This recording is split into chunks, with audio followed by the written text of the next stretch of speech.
Hello and welcome back to another episode of They Don't Teach This in Law School. I'm your host, Charlie Mann of Law Firm Alchemy, and it's really awesome to have my guest on today, someone who I've known for a while who is doing really incredible things, not just in one business, but in multiple businesses, and someone who I believe when he talks about wanting to have impact on the world, it's not a word that is somehow just a rewriting of the word or the phrase get money. He actually means have impact on the world, knowing that the money will follow. I know we're going to get into it. My guest is a friend, a colleague, someone who is doing great things, like I said, through multiple companies. Greg DuPont, welcome to the show. Charlie, thank you for having me. I'm so excited to have our conversation here today. Me too. The first of many to come out here in public, I'm sure. So, Greg, tell me, what's one thing they don't teach you in law school? Charlie, knowing you're going to ask me this question, I've been pondering this, but I keep coming back to the word that jumped into my head the first time I looked at the question. And that, my friend, is humility. Oh, what a triggering word to use, Greg. Tell me more. There's many humbling experiences throughout law school, not the least of which for me was my my first semester in property. So I was quickly taken off of the career track that way. But, we come out after conquering the dragon of law school, and many of us are a little more full of ourselves than we have a right to be. And I don't know how they could change a curriculum to make us understand at that point in our life just how much more learning there is to go, and that we really don't have all our shit together like we think we do. So, okay, I have to ask. Look, this is something that I'm familiar with, obviously, coaching law firm owners, coaching lawyers. There is a little bit of this, you've been put together as this perfect product coming out of school, a lot of things. But, I mean, from your position, Greg, if they can't teach it out, what are they doing that teaches it in? Or is there just something about the profession that attracts that person, that builds that person? What do you see about it? That's a loaded question. There's a certain level, at least, now I'm aging myself, right? It's been 35 years since I went into law school. So maybe things have changed since then. Probably not. Mm-hmm. There's a certain level of intellectual capacity that makes one gravitate to that. There's a certain level of drive that gets one to want to get into and get through that experience. Yeah. And there's a certain level of, for many, financial expectation that comes out the other side. So, that's kind of a perfect stew to be anti-humble. So when you came out of law school, where were you on, if one is you have the ego of, basically every president who's ever been president, like you have to have a level of ego to do that, in my opinion. And 10 is, your Dalai Lama. Where were you coming out of school? So I use myself as an example for many of my estate planning clients. When I talk about, hey, do you really want to leave behind, a big chunk of money uncontrolled to your kids in their early 20s? Because I thought I'd figured it out. I went to law school thinking I was going to do a joint JD, MBA, had some business experience throughout law school. And if I would have had my hands on $250,000 to front load my law firm, I would have blown through that pretty quick, making a lot of bad mistakes. And so I guess that would have to put I was pinning the needle on full of selfness coming out of law school until life kicked you in the knees a couple times, and then you regroup and you learn, and the resilience that you need to carry on and become a significant contributor in this world. Okay, you say life kicked you in the knees a couple of times. Here you are still standing. Look at what a perfect analogy you set up there, Greg. Thank you for that. So what were some of those early experiences? What kicked you in the knees early on?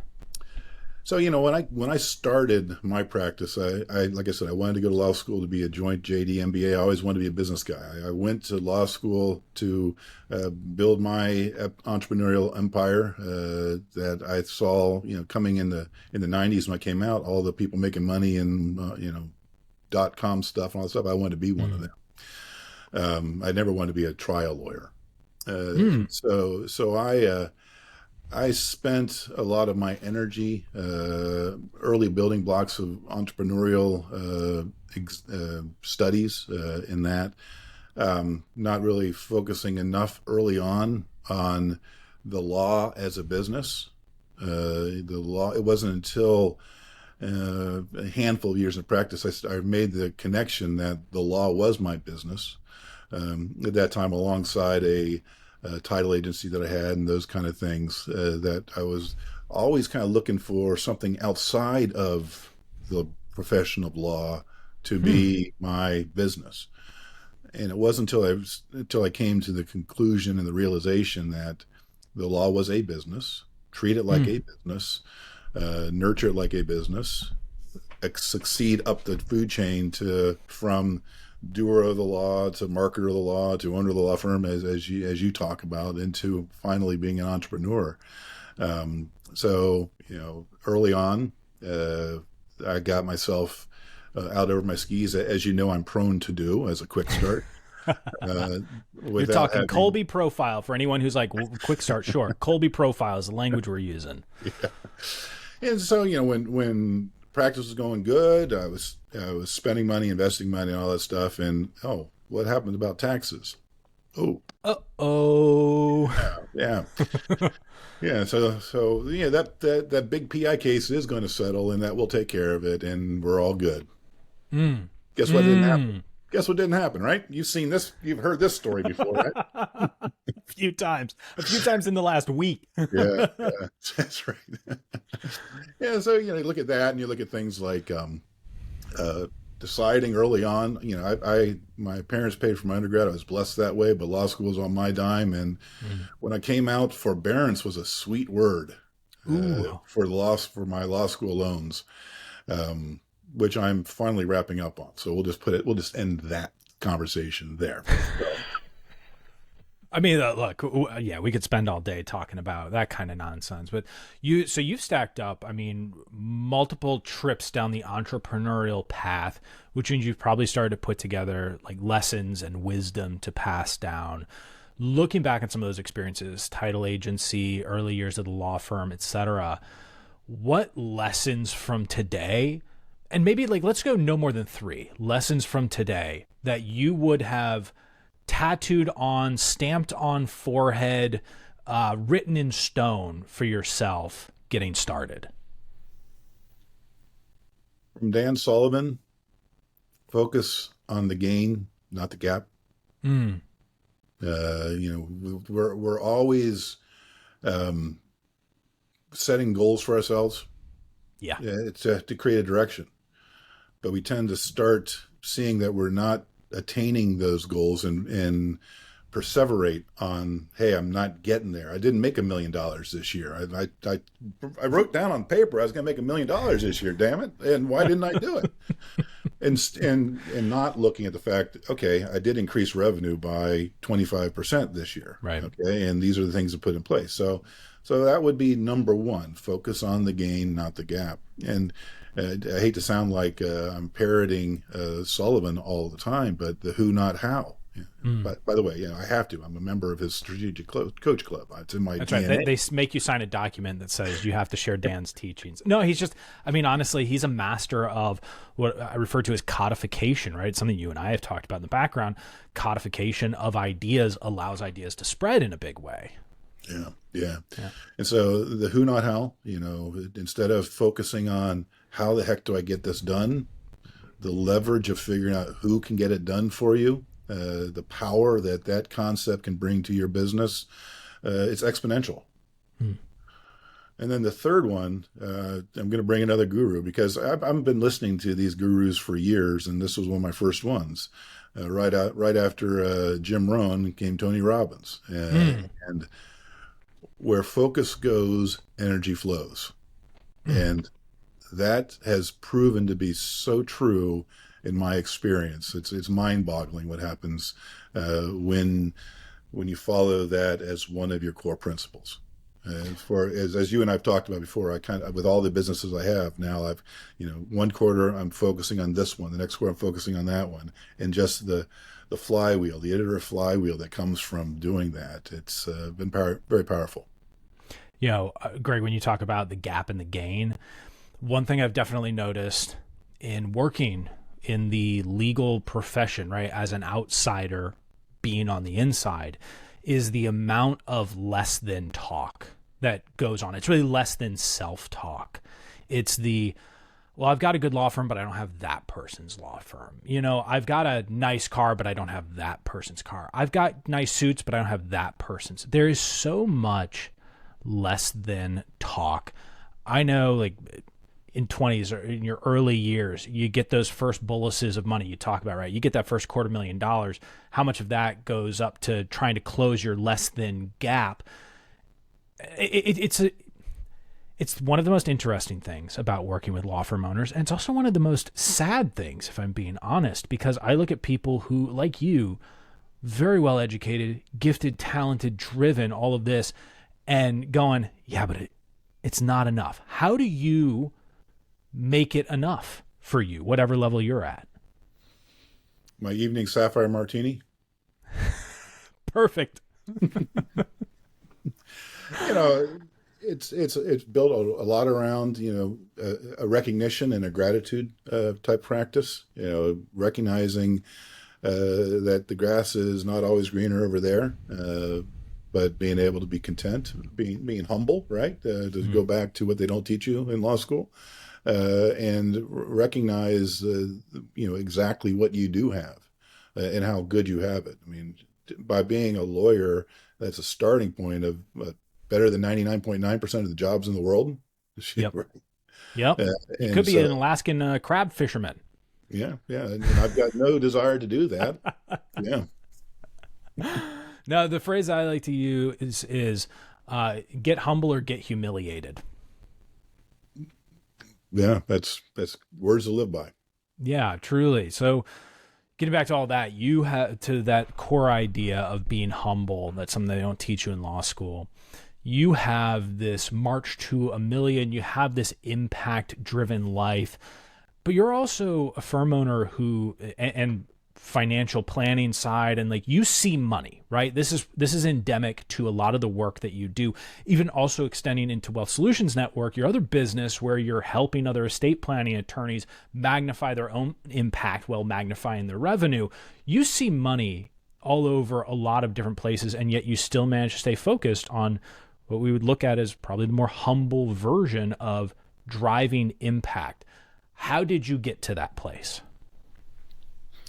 So I was in a coaching group that I was blessed to be picked into, and it isn't one of these name ones, but I was brought into it, and they were teaching me from the book Becoming a Resident Leader. And I was going through the resident leader exercises, and as I was working through that process, this is a few years ago, I recognized my blessings, how good I had it. And at that point in time, I was 54, give or take, and nowhere near in a position where I wanted to throttle back. And money was taking care of itself. Everything was good that way. And I needed something more for my mission. And I meditated on it. And then it became the core of myself, that my march to $1 million, where I decided what I was going to do at that point in time was, before I reached the age of 65 on September 30, 2030, that I was going to positively impact 1 million lives. And that central motivating force has transformed my life yet again. From being an individual driven goal to a team goal to now with WSN, an even broader goal, define, what used to be, if I had somebody read my blog post, hey, they were impacted, that's one of 1 million. I was going to ask you about that, how you define your million. Yeah. I started that, and I started seeing the number climbing up too fast, and I'm like, nah, this ain't going to work. So then I moved from that to, well, it has to be more of a direct interaction, a direct type of connection. And then, you see your numbers go back the other direction. It's hand-to-hand combat with 1 million people is a lot of people. I mean, look, being an entrepreneur is nothing less than looking for how to make the job that much harder on yourself, right? Keep challenging yourself to a new standard, right? Yeah, absolutely. Moving the goalposts. So that's what led to first my team and expanding my team and redefining the number and the approach a little bit to now with WSN. It's more crystal that it's actually 1 million families and preventing them from unnecessary financial loss. Because if I build out this team the way I expect to, we'll be backloaded, be able to take care of a lot of people in the tail end. And after I rate my first 1 million, let's go on to 10. There you go. Yes, absolutely. I mean, once you've laid the groundwork, once you hit that 1 million, chances are the framework is in place that you could almost do nothing yourself and it would continue on to 10. Because that's part of what happens. I mean, I know that that's part of what you're essentially building is a way for other people to magnify their own influence, their own impact, and their own financial good through WSN Wealth Solutions Network. So talk to me a little bit about the journey from seeing what you could do in your own practice to recognizing this is what could happen in other practices. So, the journey starts back in Scottsdale, Arizona. With in the beginning of the Epiphany. I was in the second of what was 3 days of trust litigation depositions. I thought you were going to say an ayahuasca trip, but that works too. Same general area, absolutely. Do my walk, right? That's right.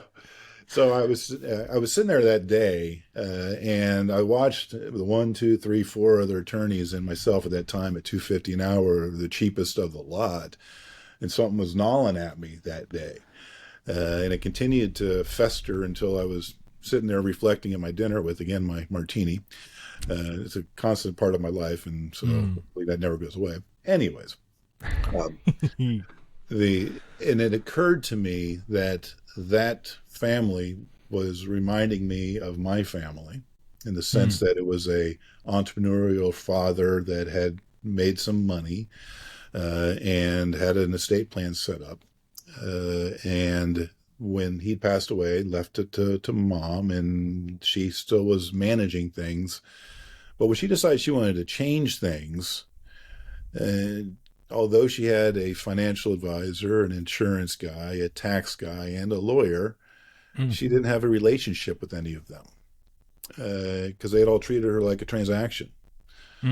And so when she decided that she wanted to change things, she called up the one person she did trust, who was her son. And instead of doing things the right way, he did what she wanted, but like a bull in the china shop. And the to-be disinherited charities who were paying for those 1, 2, 3, 4 other attorneys in the room didn't like what happened. Ooh. And so, $1 million later, the family, loses and settles and all that. And all of that could have been prevented had mom had a professional that she truly did rely upon. And so that started the course to deciding, okay, I do like the estate planning. That was the core of what I did, but I didn't like the transactional nature of it. And so that led me to ultimately decide what I wanted to do is bring more value to those relationships by learning these other tools so I could separate the wheat from the chaff and protect my clients from all the malarkey that's out there in the financial world. And I love the term malarkey. Let me just say that. Love the term malarkey. Yeah, and there's a lot of it in the financial world. You don't say. Yeah. So that took me set me on the path where I took a sabbatical from my law practice, spent 3 years with a national firm of financial planning and mutual fund firm to see what it was like inside. And when I saw what it was like inside, it confirmed what I saw from the outside that I didn't like. And so then I left and became independent. And I spent the best part of the last 15 years building out all of these businesses that support all of the financial side to marry with the legal side from a completely independent basis. And now we're moving forward with WSN, leveraging that network that I built, those tools I built, and shortening the learning curve for attorneys that decide, hey, I like the idea of being a single point of responsibility and assuring the outcomes for my clients. So that single point of responsibility, that's a really interesting avenue or concept here, because I mean, you and I both know, talking with estate planning attorneys, there is oftentimes some level of reticence. There's more of a, well, look, I'm just doing my part of the plan here. I'm just taking care of what I'm responsible for. I don't want to do the assets under management. I don't want to be selling life insurance products. I don't want to have all these other mechanisms in here. It's my job to be that one advisor, and it's unfair to the client if I try and bring everything under one roof. Fight that statement for me, please. It's unfair for you to abdicate your responsibility to deliver the outcome for your clients. Yes. You have this opportunity. When I started practicing law as an estate planning lawyer back in the 90s, it was a standard of care that if I sat across the table from a family that had more than $600,000 of assets, that we'd be talking about AB trust to protect them against a 35% and up estate tax. Now, a vast majority of people that the estate planning lawyers are sitting across the table from have an equal or worse tax problem with regard to their IRAs. And they're sitting there across the table of a guy with $1 million IRA that's going to lose $300,000 of it to taxes. And they say, I can't do anything about that. That's the financial guy's job. If I have my way making this movement where this is now the norm, well, that's not going to be malpractice, because it should be, because the individual consumers are going to get clocked if they don't get good advice. I love the phrase standard of care. I love that because it speaks so much to setting a standard. So when did you start setting that standard for yourself, and how has it manifested in the work you do for clients?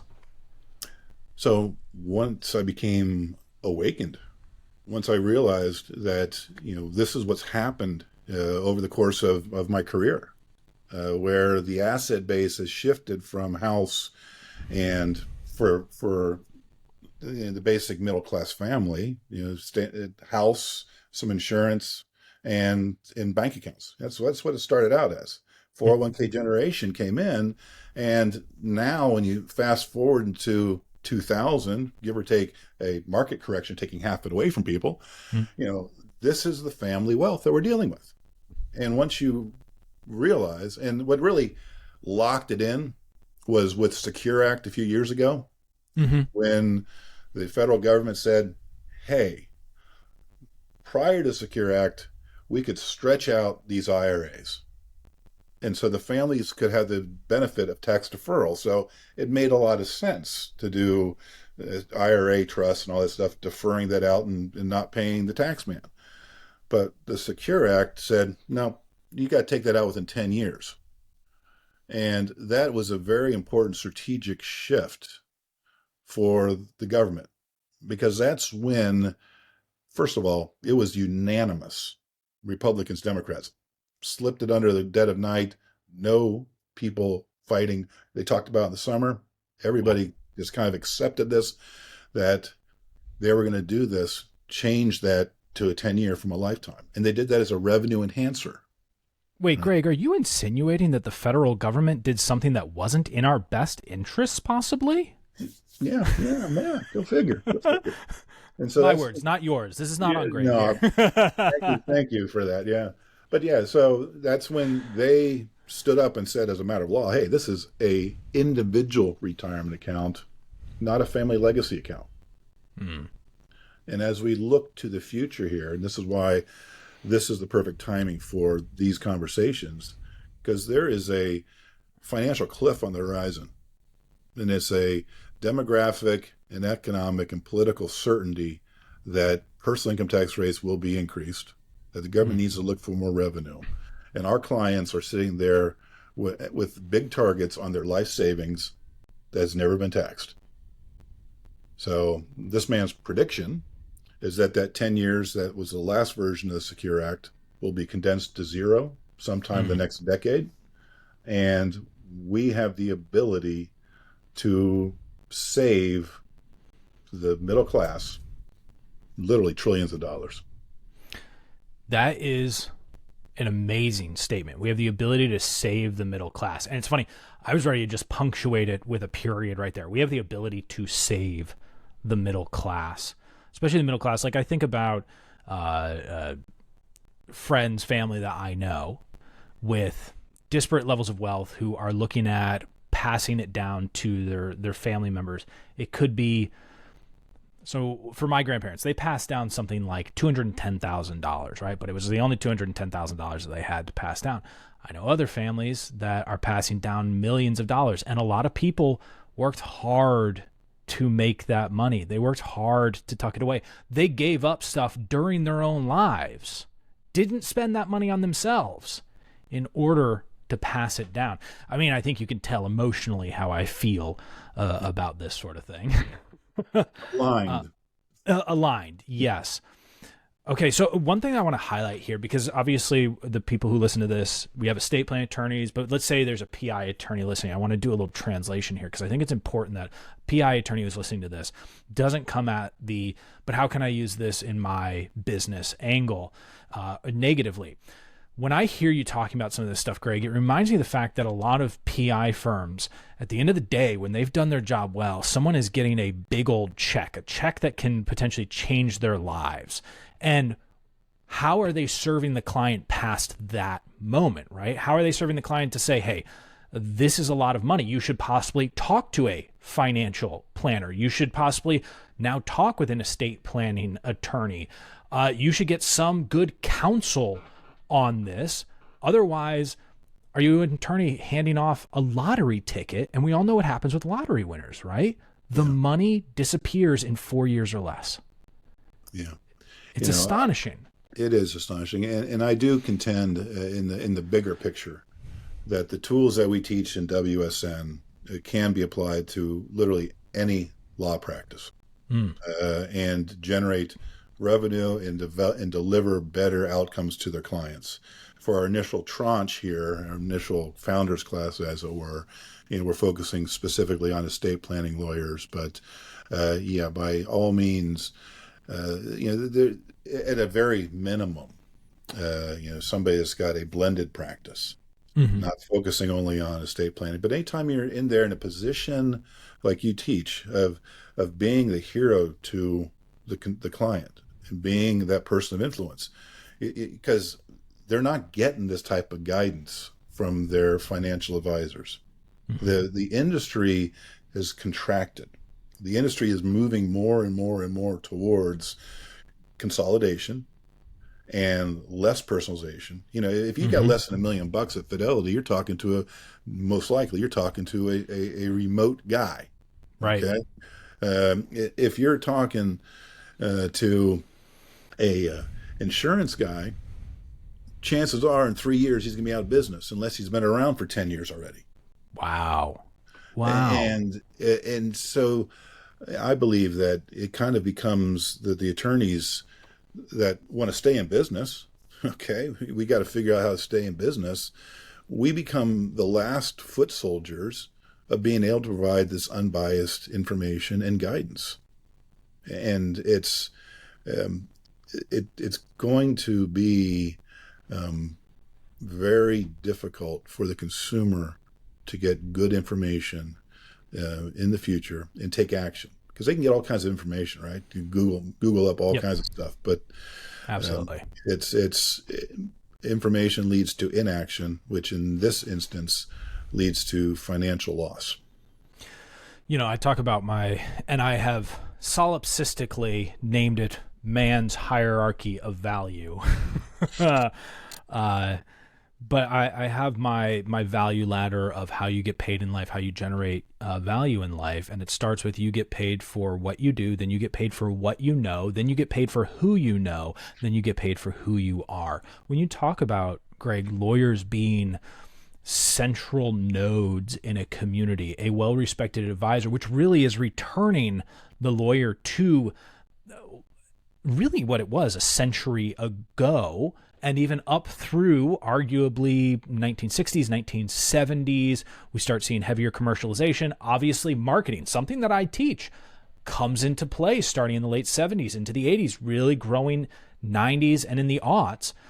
But this is an opportunity to backtrack it, to be a community leader, to be a community advisor, to set up a shop where when someone has an issue that needs professional advice, the first place they go is to the law firm, because it is known for more than just being, this is the law that we practice, this is the stuff that we do. It becomes known for who they know. It becomes known for who they are. And I know that's something that you pursue in your own practice, going past that, just what you do, what you know, and you know plenty and you're capable of doing even more. But it's really that connection of who you know, and really, Greg, with you, because you have created this, hey, we can take care of your wealth. We can take care of your preservation of generational wealth, of impacting charities, of doing all the good that can happen from money, just as who you are. I mean, that is a transcending quality that you have captured. And now you're trying to help other attorneys do it. I'm curious, how will other attorneys, especially in estate planning, because I know that's your core audience, how will they be able to achieve that? What do they do? So this is a situation where technology is on our side. When I started this 15 odd years ago, I had to learn all kinds of technical stuff. I was going to reach for my good old HP financial calculator I have around here. Things that we had to really figure some of this stuff out. And so there was value to the intellect to be able to do some of the financial planning. Mm-hmm. Now, I've got computer programs that are on a consumer grade are so much more advanced than what we were doing 15 years ago. And going forward with iterative technology, it's going to be even more so. So to your hierarchy, it's the techniques and the technology to deliver the solutions. That's trivial. That's what we have curated.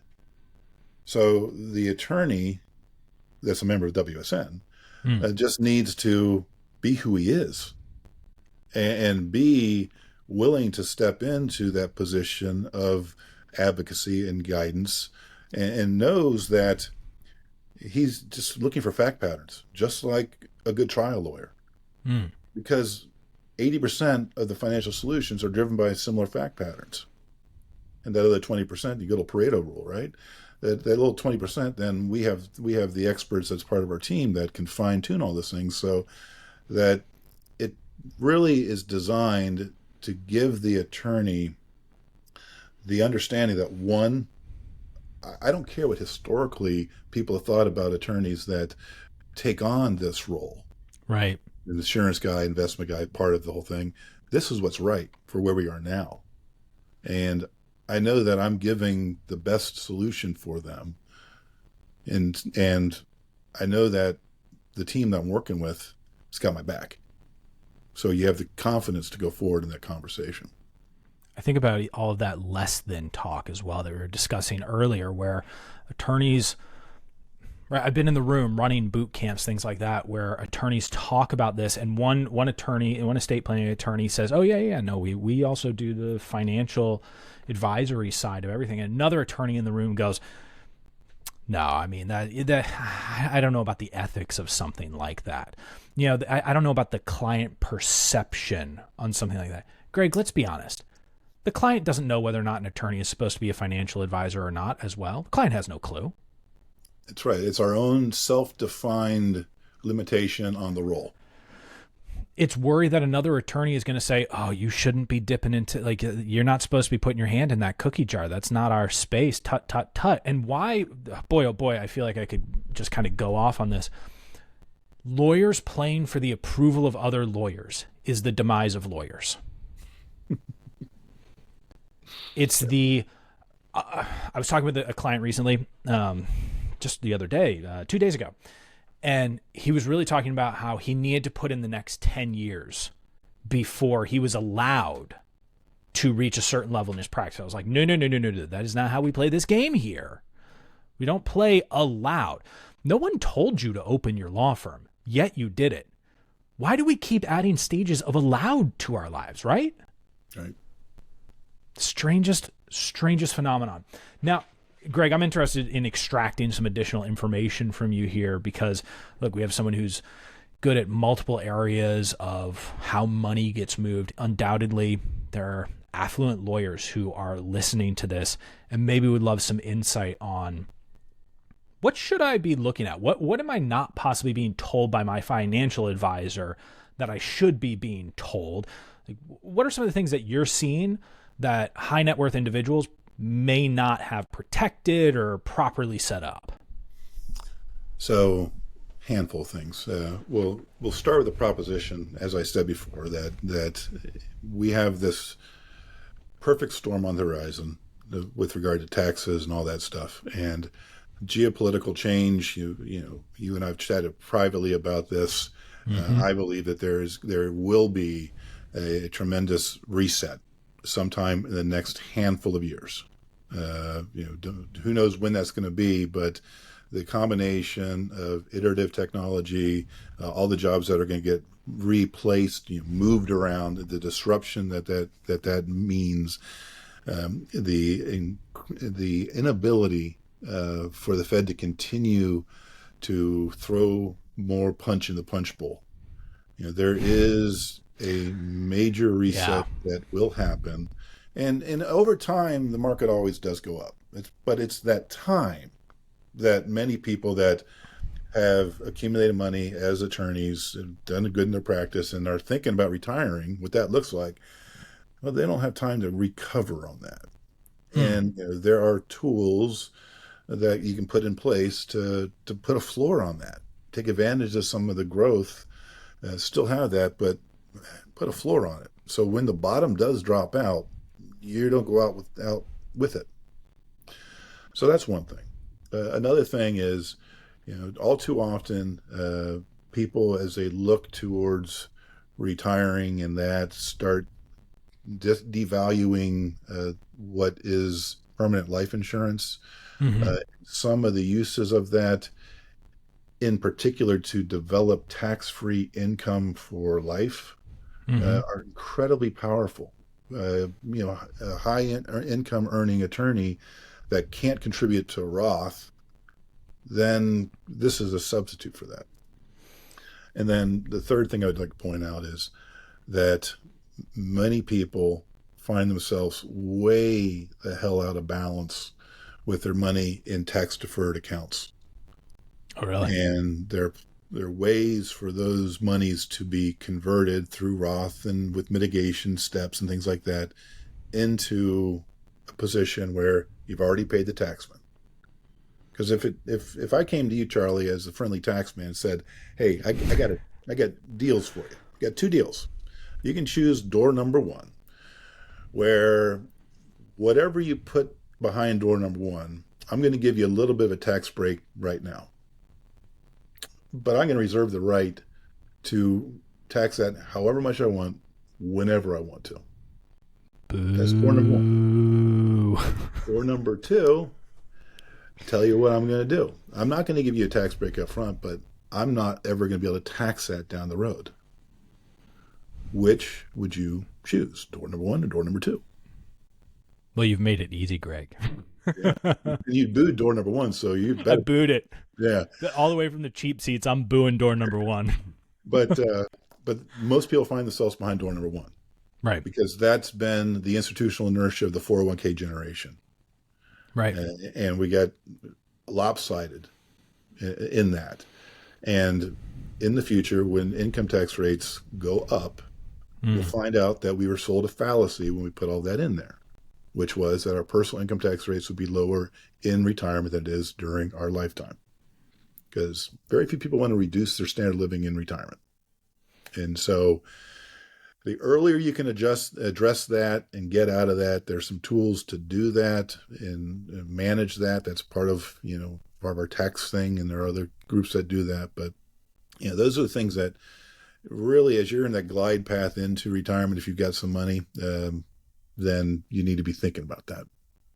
Yeah, honestly, Greg, when you talk about these things, like as you're answering those questions, it becomes even more abundantly clear the value of having a centralized wealth advisor, someone who is paying attention to preservation, growth, and the passing down of wealth all in one place. And that's just honest to goodness. When I hear all that stuff, the idea of having to sit down with multiple people to get all of this done. Look, I barely like meeting with one financial professional, much less two, much less three financial people, insurance, general investment, and estate planning. Like, that's awful for me. So as an individual, can you please make all the lawyers start doing this as soon as possible? Bringing it all in-house? Because I only want to go to one place. We're doing what we can, Charlie. I know. So, well, let's talk about that. Let's talk about WSN and who you're really trying. You mentioned the first tranche of folks that you're working with. Who are you really trying to get in there, and what's the transformative effect that you are applying? So, my avatar, as it were, we talk marketing here, we talk that phrase, is the 35-year-old Greg DuPont. At that point in time, I was looking forward I enjoyed estate planning, but I looked forward to what then I was looking to now, and thinking, the economics of that practice that I liked was going to be very challenging. Mm-hmm. Because as you coached me, there's more price elasticity than I thought before, but there still is a limit on that. Mm-hmm. Let alone when we talk about, you said, the impact. When with the pillars of financial advocacy, which is our initial training, we talk about the 6 pillars. Each one of them can add 6 figures to a practice. You just need to figure out which one applies to you, and that's a minimum. Because the way that the insurance and investment worlds are set up, they're set up based upon the need to pay a lot of people that are not good salesmen, let alone good consultants, enough money so that they can kick enough tires to close enough deals and still live. Whereas we as attorneys with a practice based upon serving our herd, maybe growing it, but we don't have to necessarily. If just one client a year sees the value in what we're adding, then the type of money that can come from the insurance companies or from managing assets and all that stuff, it was mind-blowing when I first started seeing the real numbers that were out there, and realizing how much money I put in other people's pockets as a referral partner for guys in the estate planning, quote unquote, world. It is amazing the more that we've looked at this model, this opportunity, how it is almost like just finding money under the couch cushions, except you open the couch cushions and there's like a drug dealer's wad of 100s sitting under there rather than a few pennies, right? And I'm sure that I've done such grace in comparing it to drug dealer money here. But I wrote an email this morning that had a different drug reference. Now I sound terrible to everyone who's listening to this. Quick, Greg, we're going to press rewind on this. There's no cuts. Everyone just heard that. But really, I mean, that is that whole idea of, if you've got a little bit of gumption, a willingness to kind of get licensed in the right way. And I know that freaks some attorneys out because it's been a long time since they got licensed anywhere. But I think you've shown it's a pretty easy process, right? It's a step past the fogging the mirror test. Tell me more. The fogging the mirror. I love that. Just do you have enough breath? Do you have enough breath left in your life? Yeah, I mean, then you can get a license. As I said, so the industry, there's some great people out there. I got lots of friends in the industry. They're good performers on the investment side, good performers on the insurance side, but the bulk are not. They're plucky individuals that have ground it out. I call it the Willie Loman complex, right? And that's I love it. what's killed insurance, and that's reflected in the testing. For most states to get an insurance license, you're talking about investment of time of about 10 hours and taking a test that, having passed the bar, even if it were 20, 30 years ago, would be a test that you will pass most likely first time. With regard to the investment side of things, it's a little bit more difficult, but not a whole lot more difficult. So it's just a matter of investing some time to learn, and we talk about that as part of our trainings at WSN. So it's the barrier to entry is very, very low. The biggest barrier is longevity in the business. And that's what I saw when I was within the belly of the beast early on, the washout cycle. People that came into my cohort with me back then that just couldn't make it because it's a grind. I'd say the other big barrier. You got a business going already that you can just bolt this on. You don't have to do it. There, the only barrier is what you've got between the ears and what you believe or don't believe about these possibilities. And I think, Greg, you do a good job of kind of breaking this down and making the very simple moral, ethical argument and the honest importance in an era of AI and other complications, how necessary this really is. Dan Kennedy's book, Almost Alchemy, How to Get More from Less, I think is a great concept that echoes a lot of this, where estate planning attorneys, if you are in an era where AI is coming for the possibility of the planning documents and might depress prices and all this, becoming a place where wealthy people have a trusted advisor to cover all the different grounds for them, that changes your ability to grow a firm without having to add 100 clients. You could add 5 maybe and get the same effect, maybe 10, whatever, like 5 to 10. That's a lot easier than going out and getting the next 100. So obviously an important question here. Someone gets to this point, they're like, okay, guys, I want to talk with Greg about this. How does someone actually reach you, get this conversation started with you? So the best place to start is just to reach out to me personally. I'm on LinkedIn. Just reach out to me there, or greg@dnblaw.com.